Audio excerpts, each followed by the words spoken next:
Sagantaan kun guyyaa har'aatii jalqabeeti kan inni ittiin sagalee waaqayyoo barsiisuudhaan tajaajiltoota gargaaruudhaan dhimmoota macaafa qulqulluu biblikaal saawund akkaataa inni itti ta'etti sagalee waaqayyoo dhugaa sagalee waaqayyoo irra dhaabbate sagalee waaqayyoo tajaajiltoota bira ga'uudhaan waldaa kiristaanaa deeggaruudhaan namoota sagalee waaqayyoo bira ga'uu hin dandeenye biyyoota adda addaa keessa jiranii fi akkaataa inni itti bira ga'u sagantaa ilaalamee dizaayin ta'edha. Isa kanaaf hundumti keessan baga argamtanii waaqayyoo isin eebbisu hunduma keessan baga nagaan dhuftan isiniin jedha. Obboleessi koo Girmaan dhufee baga nagaan dhuftan isiniin jechuun isaa hin oolu. Haga sanatti garuu sagantaa kana saaquudhaafini kan inni kana haasa'uu fi namooti hin beekne ani Rattaa Kaasayii Tarfaan jedhama as Washington DC. Spring of Life Oromoo Church yookaanis waldaa burqaa jireenyaa Oromoo Washington DC keessatti argamtu iddoo sanatti paastarii ta'ee tajaajila. Sagantaa kan akkan dura buusee nagaa sin gaafadhuuf obboleessi koo Girmaan na gaafate kanaaf baga nagaadhaan argamtanii. Waaqayyoo baroota hundumaa keessatti karaa barbaada karaa ittiin nama bira ga'u karaa ittiin wangeela isaa bira ga'u. Waaqayyo waan hundumaa danda'aa ta'etu jiru gargaarsa namaallee waaqa barbaadutu ta'ullee baate yookaanis gargaarsa namaa malee waa fedhe gochuutu danda'u nama dadhabaadhaa wajjin hojjechuun isaa jaalala isaa guddaa ta'e kanaaf wangeela biyya lafaatiin ga'uudhaa fi mucaan namaa barbaachisaadha mucaa namaarra taa'ee deema wangeelli karaa mucaa namaarra darbee immoo akkas immoo teekinooloojii kanaan immoo lafa namooti hin geenye waaqayyo haala mijeesseera isa kanaaf Pilaatfoormii kanaa biyyi lafaa waan hin taanetti kan inni gargaaramu mucaa namaa kan balleessu ilaalcha mucaa namaa kan balleessu amala mucaa namaa mooraalii namaa kan gadi cabsu wantoota adda addaa itiksii namootaa kan yookaanis diginitii namootaa ulfina namootaa kan gadi qabu waan baay'eetu feesbuukii kanarratti yookaanis miidiyaa kanarratti argitu obboleessi keenya Girmaan miidiyaa kanaa karaa nagaadhaanii sagalee waaqayyoo ittiin ga'uudhaanii namooti kaasaan ittiin ijaaraman sagalee waaqayyoo ittiin dhaabbatan gooftaa kan akka isaan baran jireenya bara baraa akka isaan itti dhaalan namooti wangeela bira hin geenye wangeela isaaniin biraan ga'uudhaanii namoota waldaa kiristaanaa dhaquudhaaf haalli isaaniif hin mijanne konkolaataa isaanii keessa taa'anii mana isaanii keessa taa'anii silkii isaaniirraa akkaataa isaaniitti argatanii sagalee waaqayyoo ittiin jajjabaatan. Biyyoota adda addaa keessa kan jiran waldaa kiristaanaa jabeessuudhaaf cimsuu amantoota cimsuudhaaf jabeessuu tajaajiltoota kaltiveet gochuu barumsa dogoggoraa bara kana keessa akka hin taanetti faca'ee jiru qajeeltootti sagalee waaqayyo maal jedha isa jedhu barsiisa dhugaa achirratti kennuu fi walumaa galatti waldaa kiristaanaa biyya lafaa kana keessa jirtu hundumaatii fi jajjabeessuudhaaf ijaaruudhaaf akkasumas immoo namoota gooftaan qabne mootummaa waaqayyootti dabaluudhaaf akkaataa inni gargaarutti irratti qophaa'ee yeroo dheeraa irratti qophaa'ee sagantaa kana qopheesse isa kanaaf baga irratti argamtanii miinsi sagalee waaqayyoo ta'uun eebba guddaadha ulfina guddaadha sagalee waaqayyootiif meeshaa kana gargaaramuun yookaanis immoo pilaatfoormii kana gargaaramuun waan hin taane keessaa isa baasanii ulfina waaqayyootiif isa gochuun ulfina guddaadha baga hundumti keessan irratti argamtanii karaa itti waaqayyo nama qaqqabuun beekamu akkaataa itti waaqayyo nama qaqqabuun beekamu kanaaf kun tokko jechuudha miinsi waaqayyoo qopheesse tokko gooftaani Phexroosiin Luqaas boqonnaa 5 irratti argachuudhaaf biduruu isaatti gargaaramee kominikeeshinii gooftaa keenya Yesuus Kiristoosii fi Phexros gidduu lamaan jiru biduruu isaatti gargaaramuu isaatiin jireenyi isaa jijjiirame Phexros biduruu qurxummii qabuu dhaqee gooftaan immoo Phexrosiin barbaada lamaan Phexros hin beeku ture garuu marabii duwwaan Phexrosiif jireenya bara baraa akka inni argatu hojjetaa mana waaqayyoo keessaa akka inni ta'u isaaf gargaare hin beennu waaqayyo akkaataa inni jireenya keenyatti argatu torban darbee iddoo geete ta'e tokko jira ture nama waaqayyo kan isaan boqotanii awwaalarraa gallee obboleessaan baay'ee jaalladhu waldaa keenya keessa tajaajilaa nama ta'an tokko wajjin utuu hin deemu isa booda istoorii tokkotti gorree istoorii Itoophiyaawwiiti an dhimman istooriitti na gorsuun qabu garuu guyyaan isaa baay'ee qorraa ture waan ta'eef baay'ee qorraa cabbii keessa dhaabannee awwaalchi kan geggeeffame namni kuni namni baay'ee jaalladhu maqaa isaa dhabuun barbaachisu ofirraa fuudhanii namni kuni koofiyaa mataatti kaa'atan baay'ee waan qorruu fi koofiyaa mataatti kaa'atan naa kennanii koofiyaa isaaniitti gargaaramee fi mataa duwwaadee turanii kofiyaa kana deebisuudhaaf jedhee suuqii istoorii isaaniitti goranitti gorre jechuudha wal faana isaaniin deebisa jedhee dhimma gara biraan qabu isuma kennuufii jechuudha mataatti kaadhe kana ergifadhe deebisuuf hin ture. Utumaan haasa'u waan ol na galche hin beeku istoorii sanatti na asii ol seenee homaan bitus hin qabu namni deebisuuf kunis already bitatanii raawwataniiru natti asii achi ba'aa jiru gara kootti dhufaa jiru garuu anas achinitti deeme waan isaan beeku. Nam balbala irratti walitti dhufnee ijoollee keetii waa fuudhii waan tokko bitii deemi iddoo kanatti kottennaa lakki homaallee hin barbaadu. No, itti kennee ba'uutti hin jira walumaa wajjin ba'uutti jira jechuudha. Paastarri ijoollee keetii waa fuudhii naan jedhan namni suni jechuudha. Naan lakki homaallee hin barbaadu hin deemnaa bakkee keessa baay'ee turre gaafan gadi ba'u mucaan inni istoorii nagadu namni sun paastariidha. Nan barbaada baay'eedha. Woordii paastarii jedhamtu sana duwwaadhaan nama sanatti deebi'e jechuudha. An nama gooftaa qabuudha. Garuu waggaa dheeraa charchiin nan'ee jireenya koo akka ittiin jira maal na gargaaruu dandeessa jedhee natti haasa'e jechuudha. Naan adresii waldaa keenyaa kennee fi stiil amma kominikeet walii wajjiniin gochuutti jira waldaa akka dhufu piroomisii naa gale. Namicha sana karaa kamiin argate maqaa paastar jettu sana duwwaadhaan waaqayyo isa argate jechuudha. Hin beeknu miinsiitti waaqayyo nama argatu. Pilaatfoormiin kunis kallattii itti warra cabe fayyisuutti danda'u. Kallattii warra booddeetti deebi'u fayyisuudhaaf sababii akka inni ta'u. Warra gooftaan qabneef gooftaatti akka isaan deebi'an sababii akka inni ta'uuf. Hundumtuu karaa dandeessan hundumaatiin cina akka dhaabattan karaatti waaqayyo nama waamu adda addaa kan sammuu ba'aan kallattii kanaan wangeela labsuudhaani anillee asirratti baay'ee kormee miti iddoo kanarratti miidiyaa irratti baay'ee hin ba'anii garuu miinsi baay'ee namooti baay'een kan isaan ittiin fayyan akka keenya kana namooti waldaan akka keenya kana carraa waldaa dhaqu kan hin dandeenye biyya arabaa keessa kan jiran iddoon isaanii kan hin mijanne hojii isaaniitii wajjin kan hin deemne namoota baay'eedhaan balbala cufaa utuun dhowwiin dukkanni utuun dhowwiin mootummaan utuun dhowwiin wangeelli kun jireenya isaanii bira ga'uu danda'a waan ta'eef yeroo kanatti gargaaramnee namoota keenya akka bira geenyu walii wajjin akka dhaabannu hojii waaqayyoof mootummaa waaqayyo opportunity argameen akka geggeessinu isin gaafannaa baga nagaadhaan argamtanii waaqayyo isin eebbisu. Abdii dhugaa isa jedhurra macaafa qulqulluu keenyaa wajjin kan deemu Ermiyaasiin arge Ermiyaas boqonnaa 29 isa ergan dubbise waaqayyoon kadhadhee booddee kallattiidhaan obboleessa koo Girmaadhaaf yeroo kana kennaafi Ermiyaas boqonnaa 29 Ermiyaas boqonnaa 29 waa'ee abdii haasaa waan ta'eef jechuudha. Ermiyaas boqonnaa 29 lakkoofsa 11 irra jiru.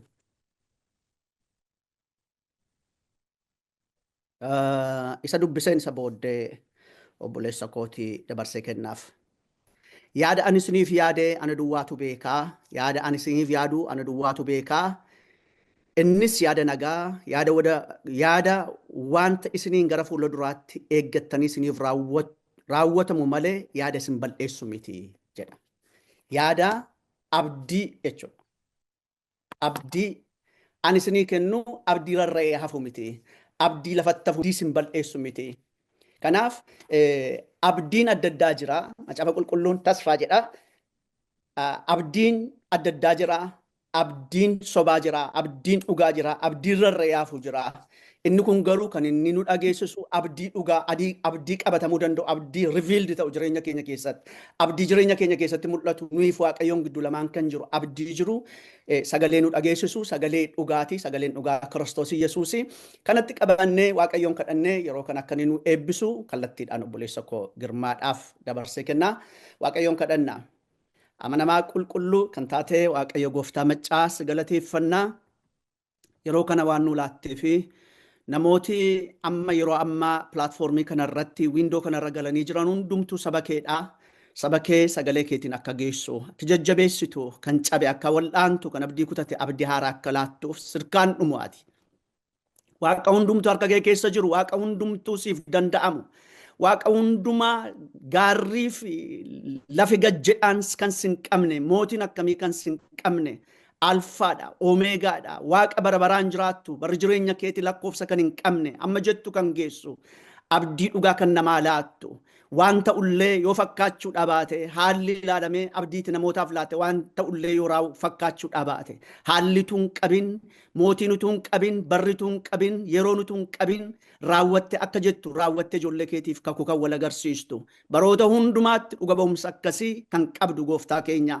Dubbii keetiif amanamaa kan taate qulqulluu Waaqayyo guyyaa har'aa immoo namoota iddoo kanarra jiran akka isaan qaqqabdu jireenya isaanii akka qaqqabdu caba isaanii akka wal'aantu dukkana isaanii akka irraa ifattu humna akka laattuuf lafee dugda isaanii akka jabeessitu sitti akka isaan maxxanan yaa Waaqayyo gooftaa maccaa wayinii dhugaatti maxxananii ija akka isaan godhatan akka ce'an gaara kan biraarra dhaabbatanii gaara abdii kan biraa akka isaan ilaalan haala isaan lafa gajjedhaa isaan jiran hundumaarraa akkati liiftaap akkati sii ol gootu sagalee keetiin akka isaanii taasoftu akkati jajjabeessitu yeroo isaan asirratti fixan kun yeroo akkasumaanii akka hin taane yeroo isaan itti jajjabaatan yeroo isaan si wajjin wal argan si Waaqayyo waaqa isaaniiti wajjin yeroo isaan itti argan akka inni ta'u yeroo asirratti qabnu yeroo eebbaa akka inni nuuf ta'u nu gargaari nu wajjiniin ta'e buleessa koo girmaa gargaari wajjiniin ta'e afaan saabanii saba keetiif kan ta'u ulfina saba keetiitiif kan ta'u guddina saba keetiitiif kan ta'u siifis ulfina kan ta'u ulfina kee kan agarsiisu sagalee dubbii gooftaa afaan isaa keessa kaa'e yeroo nu qabnu hundumaa nu eebbisi nu gidduu lamaanitti argami satti nu jaallatte ilma kee gooftaa keenya Yesuusiif jedhee ameen. Eebbifamaa buleessa koo girmaadhaan kennaaf.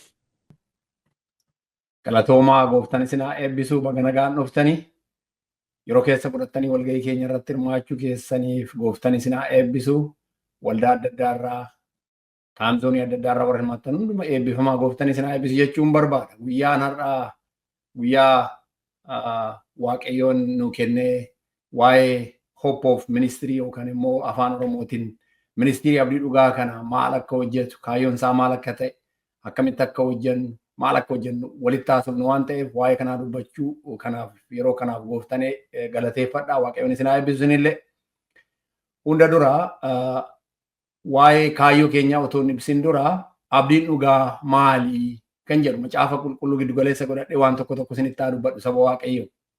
Abdiin dhugaa maali? Ilmoo namaatiif abdiitu barbaachisa. Keessattuu nama kiristaanaa yookaan gooftaa beeknuuf abdiin gooftaa keenyaa maal akka ta'e kan ittiin wal dammaqsinu, kan ittiin wal jajjabeessinu, kan ittiin dhaabannu, kan ittiin illee gooftaa keenya ittiin tajaajilu waan ta'eef abdiin dhugaa kun jireenya keenya keessatti bakka guddaa qabaachuutu irra jiraata. Akkuma dubbii waaqatti jechuu kooti. Kanaaf bakka lamatti baasee waan tokko tokko isinitti dubbadha dubbii waaqarraa. Abdiin maali? Jalqaba abdii dhugaa walitti qabee dubbachuu dura abdiin maali kan jedhu kophaatti isinitti haa dubbadhu.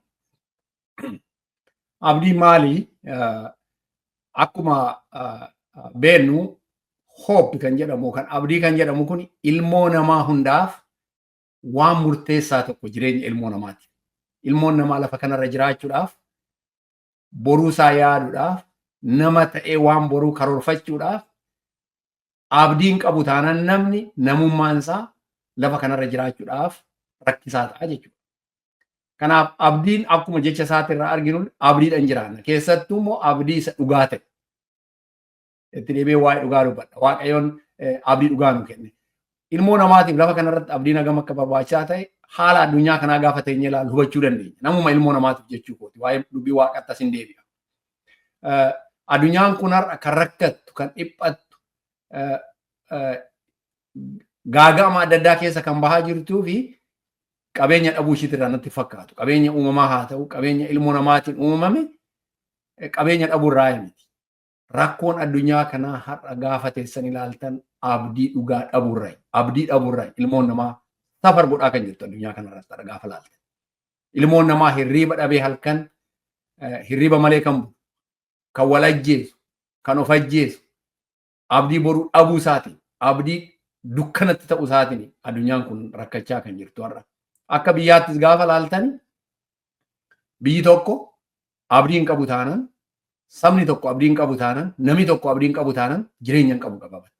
Kanaaf abdiin baay'ee waan murteessaa tokko jechuudha saba Waaqayyo. Kanaaf abdii dhabuun rakkoo waa hundaati, burqaa rakkoo waa hundaati addunyaa kanarratti amma gaafa ilaaltan. Kiraayimiin addunyaa kanarra jiru gaafa ilaaltan. Akka biyyaatti haaluma adda addaa keessatti gaafa ilaaltan burqaan rakkina hundaa abdii dhabuudha. Akkuma dura dubbachaa ture of ajjeesuun maalirraa dhufa? Hoomlesii ta'uun karaa irratti kufanii hafuun kun maalirraa dhufa? daataa addunyaa kanarra jiran gaafa deemtanii ilaaltan du'a ilmoo namaa daatan ilmoo namaa dhibee maaliitiin du'aa jiran namni jettanii gaafa daataa ilaaltan dhibeedhaan of course nama baay'eetu du'aa jira. Gaafiin qabu kun sababa cubbuutiin dhibee dhufeerraa rakkoon ilmoo namaarra jiru baay'eedha. Karaa gooftaa keenya Yesuus Kiristoosiin fala argate malee. Rakkoon ilmoon namaa abdii dhabuudhaan walajjeeftu of ajjeeftu daataa gaafa ilaaltan baay'ee nama rifachiisa.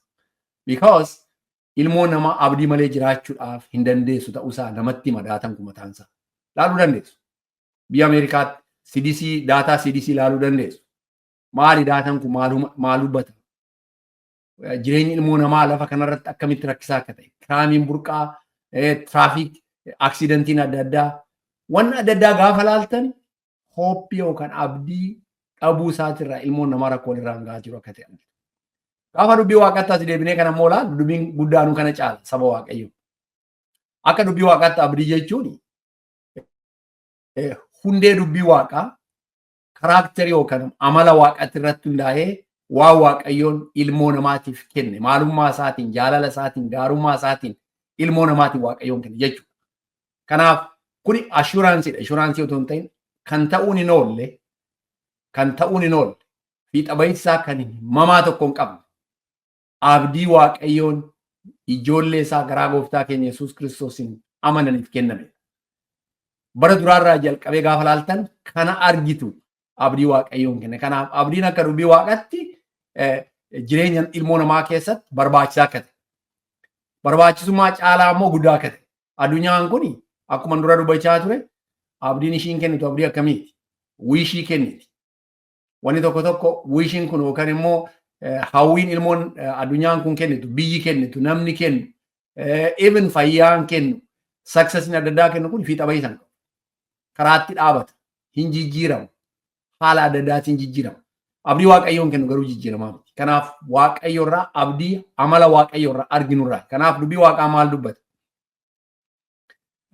Akkuma jechaa ture nama amananiif dhugaa dubbachuudhaaf measurable kan ta'e wanna guddaa tokko amantoota isaatii waaqayyoon kan kenne abdii dhugaa ta'e kana ulfinni waaqayyoo faata. Matsaafa Roomee boqonnaan 15 lakkoofsi 13 yoo dubbatu akkam jedha humna hafuura qulqulluutiin abdiitti guddachuu akka adeemtanitti waaqayyo inni abdii namaaf kennu isatti amanuu keessaniin gammachuu fi nagaa hunduma isiniif haa guutu jedhee eebbisa namni waaqayyo warra Roomee kana. Ulfinni waaqayyoo faata dubbii waaqa. Kanaaf waaqayyo inni abdii namaaf kenna. Waaqayyotu abdii kenna ulfinni isaa faata. The God of hope mataan isaa waaqayyoon kenna. Waaqayyo abdii kenna. Waaqayyo abdii ta'e mutumti isaa gooftan keenya. Ulfinni isaa faata. Kanaaf karaa hafuura qulqulluuti waaqayyoon abdii ta'uusaa abdii nu kennuusaa beennaa jechuudha. Ulfinni waaqayyoo faata. Yeroo hundayyuu waaqayyoon abdii kennuusaa waaqa abdii ta'uusaa hubanna. Macaafa keenya keessaa yookaan macaafa qulqulluu keessaa karaa adda addaatiin gaafa laaltan kufaatii addunyaa kanaa rakkina addunyaa kanaa gaafa laaltan fayyinni isaa kan dhufe bakka bu'iisa isaa waan kana sirreessuun kan dhufe karaa gooftaa keenya Yesuus Kiristoosiin akka ta'e. Addunyaan kun fayyina ilmoo namaatiif akka hin qabne abduu akka hin qabne macaafa Roomee boqonnaa 15 lakkoofsa 8 gaafa laaltan waaqayyoon warra Juu haa ta'u warra Yihuudaa haa ta'u warra fagoo haa ta'u warra dhiyeenya jiran haa ta'u fayyinni isa addunyaa abdii hin qabne fayyina kennuu hin dandeenye. Kanaaf waaqayyoon abdii kennuusaa asirraa argina. Kana duwwaa miti waaqayyoon macaafa qulqulluu macaafa mul'ata Yohaannis boqonnaa 21 lakkoofsa utuu keessattuu lakkoofsa 4 irraa kaatanii 3 irraa kaatanii gaafa laaltan walumaa gala kutaan macaafa kanaa dhuma macaafa qulqulluuti akkuma argitan boqonnaa tokkotti xaanee jira malee gaafa laaltan waa'een kanaa dubbii guddaadha as keessa kan jiru. Maal jedha? Ammaa booda duun hin jiru. Ammaa booda boo'uun hin jiru. Ammaa booda rakkinni hin jiru. Waaqayyoon ammaa achi ijoollee isaa imimmaan isaanii irraa haqee waaqa isaanii ta'ee jaalalaan gammachuudhaan isa wajjin jiraatu jedha. Abdii waaqayyoon kenna. Kanaaf waaqayyoon karaa gooftaa keenya Yesuus Kiristoos kana jireenya keenya keessa kaa'e. Kana nuu kenne. Abdii jechuun gooftaa keenya Yesuus Kiristoosiin amananii jireenya bara baraa argachuu.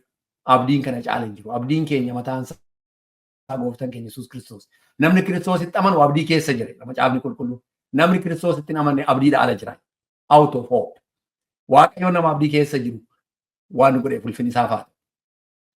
Macaafa Qorontos isa jalqabaa boqonnaa 15 lakkoofsa 19 irratti akka jedhu jireenya amma biyya lafaa kana irra jiru duwwaadhaaf Kiristoos abdan erga ta'e namoota hunduma caalaa nuyi nama rakkatoota namoota jireenya miserable life qabu namoota dukkana keessa jiraatu kaale. Kana jechuun maal?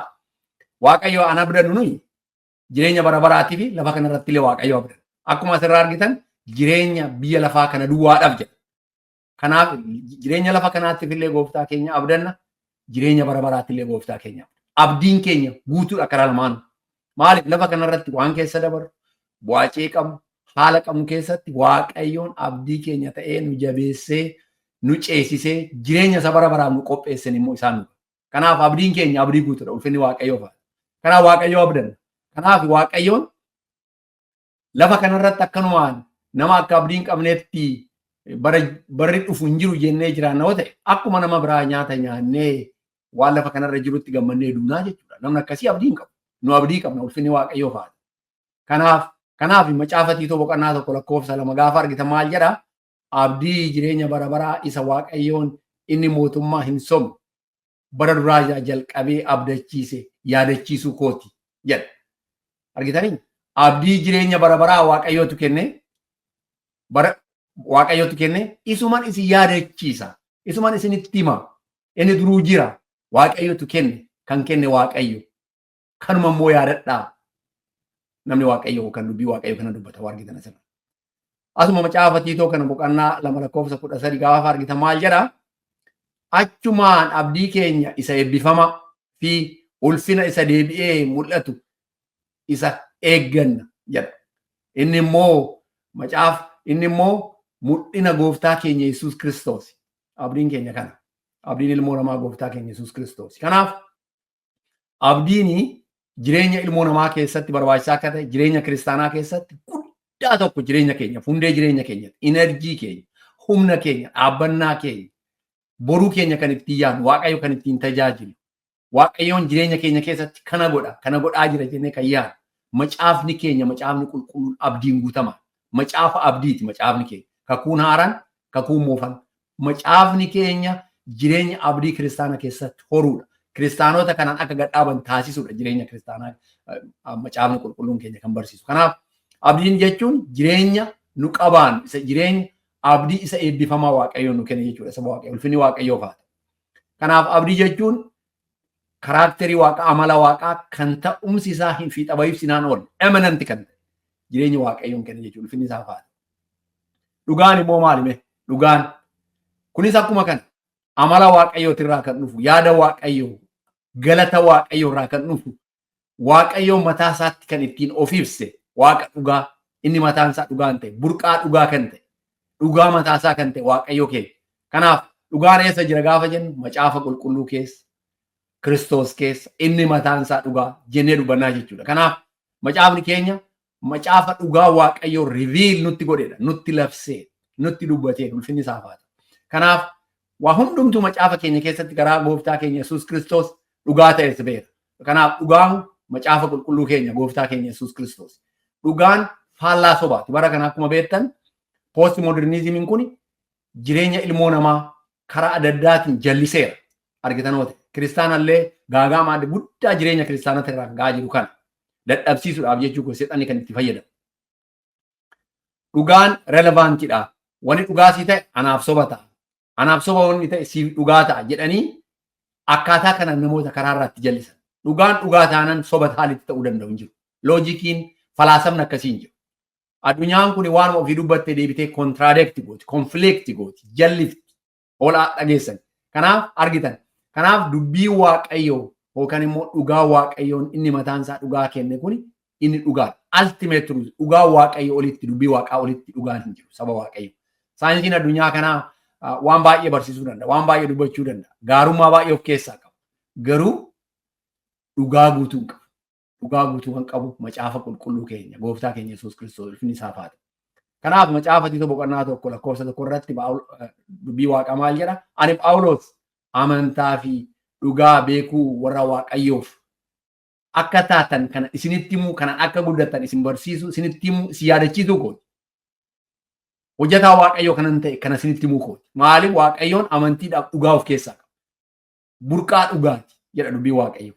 Macaafa Wangeela Yohaannis boqonnaa 14 lakkoofsa 6 gaafa argitan gooftaan keenya Yesuus Kiristoos maal jedhee dubbate? Karichi dhugaan jireenyi ana yoo ta'e malee eenyuyyuu gara abbaa hin dhufu jedhe gooftaan keenya yeroo dubbatu. Ilmoo namaatiin maaltu barbaachisa? Karaa barbaachisa. Ilmoo namaatiin maaltu barbaachisa? Dhugaatu barbaachisa. Ilmoo namaatiin maaltu barbaachisa? Jireenya. Kuni kan jiru Kiristoos keessa, ana keessa jira jedhe gooftaan keenya. Isa keessa jira taanan nuyi isa keessa jirra. Waaqayyoon karaa kanaan dhugaa nuu kenna. Ulfinni isaa dhugaan gooftaa keenya Yesuus Kiristoos. Kanaaf dhugaan Waaqayyo mataa isaa karaa dubbii isaatiin nutti dubbate. Har'a wanni baay'een kanarraa kaatee jira saba Waaqayyo. Kanaaf dhugaa jechuun abdii jechuu fi dhugaa jechuun Waaqarraa kan argamu amala Waaqaa, karaakterii Waaqaa karaa macaafa qulqulluutiin kan nutti dubbatame jechuudha. Kakuu moofaa, kakuu haaraa keessatti. Eenyutu kenna dhugaa kana gaafa jennu abdii dhugaa kana gaafa jettanii ilaaltanis kanuma argina. Waaqayyoon jalqaba Addaamiif waan gaafa uumu Waaqayyoon abdii guutuu wajjin uume. Maal akka hojjetan wajjin uume. Maal akka akkaataatti jiraatan jireenya bareedaa akkaataa isin itti jiraatan wajjin uume akkuma beektan. Gaafa dhaqxanii ilaaltan kanan godhinaa Waaqayyoon jennaan Addaamiif waan kanarra darbanii cubbuu hojjetan. Gaafa cubbuu hojjetan faallaa Waaqaa waan deemaniif du'a barabaraa keessatti kufan. Jalina barabaraa keessa seenan. Waaqayyoon addaan ba'an. Waaqayyoon garuu harka maratee yaada isaa hin jijjiirre. Waaqayyoon abdii kennu abdiin isaa hin jijjiiramu waan ta'eef. Boqonnaa 3 lakkoofsa 15 irratti Waaqayyoon maal jedhe? Genesis boqonnaa 3 lakkoofsa 15 irratti Waaqayyoon ani sii fi dubartii gidduutti sanyii ishii fi sanyii kee gidduutti maalan godha? Diinummaan nan buusa. Inni mataa kee hin buruqsa. Atis koomee isaa hin iddita jedheen jedha dubbii Waaqayyo. Yeruma isaa Waaqayyo maal godhe? Cubbuun ilmoo namaa adaan Waaqayyo wajjin addaan baasuu isaa erga beeke Waaqayyoon beeke saniin duras ulfinni isaa haa ta'u. Garuu erga kana beeke maal godhe? Abdii deebisee kenne. Waaqayyoon abdii biraa, restoreeshinii gara biraa Addaamiif Yohaaniif kenne. Yeroo sanitti hubachuu isaanii Waaqayyoon haa beeku. Kanaaf as deebisanii gaafa macaafa Galaatiyaa boqonnaa 4 lakkoofsa 4-5 dubbiftanii maal jedha Galaatiyaan boqonnaa 4 lakkoofsa 4-5 kun bara Genesis boqonnaa 3 lakkoofsa 15 irratti Waaqayyoon isa abdii kenne kun isa abdii kenne kun maal jedha? Barri murameef sun yeroo ga'utti garuu Waaqayyoon ilma isaa erge. Innis yeroo ergame dubartii irraa dhalatee seera jala galfame. Seera jala galfame. Lakkoofsa 5 gaafa ta'antanii dubbiftan namoota cubbuudhaan seera jalatti kufan kana, namoota dukkana keessa jiran kana, namoota bara Genesis yookaan seera uumamaa boqonnaa lakkoofsa 15 irratti Waaqayyoon abdii dhugaa kenneef kana Waaqayyoon ilma isaa tokkicha kennuudhaan namoota kana fayyisuudhaaf seera jalatti galee akka namaatti dhalatee dubartiirra. Of course Waaqayyoon dhalate yaada namaatiin miti. Dubararraa dhalate. Waaqayyoon abdiin inni kenne fiixa baasuudhaaf dhiiga isaa gannaqee fannoo irratti fannifamee nu fayyisuudhaaf gooftaan keenya karaa kanaan. Kanaaf akkuma dura dubbadde macaafni Roomee boqonnaa 15 lakkoofsi 13 kun Waaqayyoon abdii namaaf kenne. Waaqayyoon abdii kan namaa kennu Waaqayyo. Kanaaf gooftaa keenya Yesuus Kiristoos abdii keenya. Macaafni faarfannaa boqonnaan 71 lakkoofsi 5 maal jedha?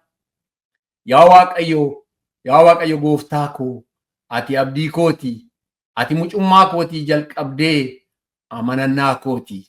Ulfinni Waaqayyoota. Mucummaa kootirraa kaatee ati amanannaa kooti, jireenya kooti, abdii kooti. Haleluuyaa. Abdii kooti jedha. Boqonnaa 62 lakkoofsa 5 gaafa argitani lubbuun koo gab jettee Waaqayyo duwwaa eeggatti. Abdiin koo isarraa nan kaadha. Abdiin koo Waaqarran kaadha. Abdii koo gooftarran kaadha. Ulfinni Waaqayyoo faata. Abdiitti hirkannu qabna saba Waaqayyo. Ulfinni Waaqayyoo faata. Macaafa Filiphisiyoos boqonnaa 1 lakkoofsi 6 maal jedha? Waaqayyoon inni hojii gaarii isin keessatti jalqabe hamma guyyaa Kiristoos Yesuus deebi'ee dhufutti fiixan akka baasu nan abdadha. Maali Waaqayyoon hojii isin keessatti jalqabe, Waaqayyoon abdii dhugaa isinii kenne, inni mataan isaa hojii gaarii isin keessatti hojjechuun fiixa isinii baasa. Yeroo baay'ee teenya of gaafannu hojii kana nan hojjedhaa nan danda'a ofiin jedha. Inni hojii gaarii isin keessatti jalqabe haga gooftaan keenya Yesuus Kiristoos deebi'ee dhufutti akka fiixa baasu nan abdadhaa jedha. Dubbii Waaqayyoo ulfinni Waaqayyoo faata. Roomeen boqonnaan 12:12 maal jedha? Abdii qabdanitti gammada. Abdii nama qabu nu Waaqayyo abdii nu kenne. Kanaaf abdii Waaqayyootti gabbada. Rakkoo keenya laalaa, waan keessa jiru laalaa, dukkana addunyaan nu marsitee kana laalaa otoo hin ta'in gaarummaa, humna Waaqayyoon nu kenne. Kanaaf macaafni ergaa Yohaannis keessatti inni isin keessa jiru isa addunyaa keessa jiru. Isa diina keenya caalu, isa rakkina keenya caalu, isa tulluu fakkaatee nu bira dhaabatu caalu, isa hunda caalu Waaqayyoon nu keessa kaa'ee nullee isa keessa jira. Ulfinni Waaqayyoo faata. Kanaaf akkamitti immoo beenna Waaqayyoon kana kennuus jennee gaafa laalu kanuma argina saba Waaqayyoo. Waaqayyoon akkamitti kana nu kenne. Macaafa qulqulluu keessatti gooftaan keenya Yesuus Kiristoos boqonnaa Yohaannis 14:1 irratti maal jedhee onneen keessan hin raafamin Waaqatti amanaa anatti illee amanaa. Ana garuu waan isinitti hime hojiirra oolcha. Ani isin wajjinan jira. Ani isin wajjinan jira. Ani nan deema gara tokkoon gooftaan keenya Yesuus Kiristoos isin wajjinan jira. Gara biraatiin immoo hoonan illee deeme hafuurri qulqulluu waa hunda waan isinitti hime si yaadachiisu isinii erga. Kanaaf abdii guutuu qabna jechuudha. Ulfinni Waaqayyoo dubbii Waaqarra. Kanaaf boqonnaa 14:15 asuma macaafa Yohaannis ergaa wangeela Yohaannis kana ana hoo jaalattan waan isinitti hime kana hojiirra oolcha. If you love me, you will keep my commandments. Eega ajajan isinii kenne kan hojiirra oolcha. Gooftaan keenya kan dubbatu. Ulfinni Waaqayyoo faata. Yaadattoote macaafa Luqaas Waaqayyoon haala kan mana isaa nama maalirratti akka ijaaru haala ittiin dubbate hin argine. Gooftaan keenya ulfinni isaaf haa ta'u jireenya ilmoo namaa kana Waaqayyoon haala shephittiin ittiin karaarra buusu eebba Waaqayyoon jireenya namaatti raawwatu akka kenne macaafa qulqulluu irraa argina. Mana keenya maalirratti ijaara? Waaqa irratti ijaara. Humna isaa irratti ijaara. Cirracha irratti miti. Raakii yookaan immoo gooftaa keenya Yesuus Kiristoos irratti ijaarame. Inni yeroo bubbeen dhufu, yeroo sochiin dhufu, yeroo roobni guddaan dhufu, yeroo addunyaan nu jeeqtu, yeroo haalli addunyaa kanaa raafamu wajjin raafamu miti. Isa sochoone, isa yeroo hunda dhaabatee jiru keessatti Waaqayyoon jireenya keenya dhaabe. Ulfinni Waaqayyoo faata. Kanaaf Waaqayyoo jaalalli isaa jireenya keenya keessatti bakka guddaa akka qabu argina. Ilmoo namaatiif macaafa Yohaannis boqonnaa 16 ilma isaa tokkicha Waaqayyoon addunyaa kana jaalachuu isaatiif kenne. Ilmoo namaa akka fayyitu yaadni Waaqayyoo, karoorri Waaqayyoo. Akka namoonni tokko dubbatan nama addunyaa kanaa keessaa Waaqayyoon akkanaaf akkas godhe jedhanii haala yaada Waaqatii akka kan ibsan kanaa miti. Yaadni dubbii Waaqaa maali? Addunyaan kun namni ilmoo namaa ta'e karaa gooftaa keenya Yesuus Kiristoosiin akka fayyu yaadni Waaqayyoo, karoorri Waaqayyoo. Garuu gooftaa keenya Yesuus Kiristoositti amanuudhaan malee immoo ta'uu hin danda'u. Kanaaf namni amanee ilmoo Waaqayyoo ta'uudhaan jireenya bara baraa argata. Garuu du'a karaa Addaamiin dhufe Waaqayyoon du'a gooftaa keenya Yesuus Kiristoos dhiiga isaatiin ilmoo namaarraa qulqulleesseera. Ulfinni isaa faata. Macaafni Roomee boqonnaa 5:8 maal jedha? Cubbamtoota taanee otoo jirru gooftaan keenya dhiiga isaa gadi nu naquudhaan jaalalli isaa gama akka ga'u mul'ise. Kana caalaa maalidha? Ilmoo namaatiif kan barbaachisu saba Waaqayyoo. Kanaaf abdiin dhugaa jireenya macaafa qulqulluu keessatti saba Waaqayyoo dubbii guddaadha. Dubbii guddaadha. Kanaaf macaafa qulqulluu keenya keessatti jireenya abdii dhugaa hundee jireenya keenyatti saba Waaqayyoo. Kanaaf Waaqayyo keenya amanannee jiraanna. Kanaaf abdii maali? Mataasaa Waaqayyo gooftaa keenya. Dhugaa maali? Mataasaa gooftaa keenya Yesuus Kiristoos. Kanaaf Waaqayyotti hirkachuudhaan, Waaqayyotti of kennuudhaan, gammaduudhaan, irra deddeebi'uudhaan Waaqayyo galateeffachuun akka jiraannu Waaqayyoon barbaada. Kanaaf abdiin dhugaa maali jennee gaafa of gaafannu isa dukkana addunyaan kun kennitu, isa dukkana addunyaan kun namatti labsitu, isa kiyyoo fi gaagama addunyaan kun kennitu otoo hin ta'in isa abdii guutuu jireenya lafa kanaattiif illee jireenya bara baraattiif illee Waaqayyoon karaa macaafa qulqulluu gooftaa keenya Yesuus Kiristoos amanuudhaan kennetti amanuudha. Kanaaf namoota kanatti hin amanneef illee haga kanan arganne abdii guutuu kanan seenneef illee Waaqayyoon abdii kanatti jireenya keessan haa fidu, jireenya keessan haa jijjiiru jechuun barbaada.